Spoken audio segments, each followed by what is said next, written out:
Thank you, Representative Atkins. I apologize for the tongue twister. I curse my parents for those S's every day. We've been a customer in the past of the court, and it's a strategic asset for the community. It's important for our company.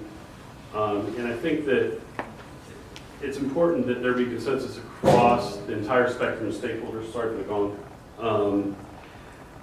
Not in any type of change to a charter that governs a governing body should come from a group of stakeholders that is a cross-section of the interests. And it shouldn't come from one single set of interests, but should be something that everybody can agree upon. In my understanding of the way that the legislature looks at local bills, if you don't have a local referendum, the expectation is that you have consensus in the community. And you've got one proposal from the citizens group, a separate proposal from Janet Atkins, and then you have a 3-2 vote on the city commission for items that weren't included in Representative Atkins' proposal but are in the citizens group. That's far from consensus.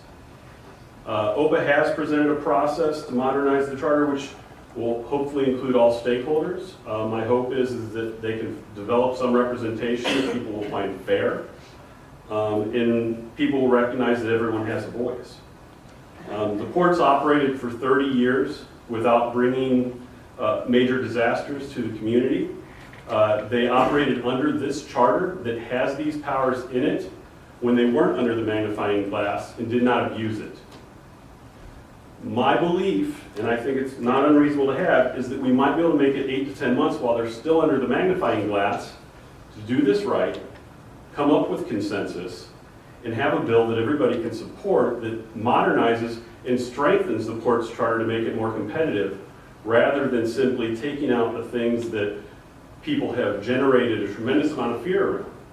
And our hope also is that our elected leaders will show the leadership to bring some civility to the discussion. As a company that's looking to do some business development in this area, the instability that this projects to the world is a real problem when you're trying to draw investment. And we need our elected leaders to step up and show leadership on the issue, to bring the volume down, and everybody come to a reasonable resolution. This charter is old. Updating it we can do this and make it better for the community and better for the port, but we've got to do it in a way that makes sense and it doesn't project to the world that we don't know what we're doing here. We need the opposite projection to the world, that they need to see that we know how to handle our government and that we can do business well here. Thank you. Russell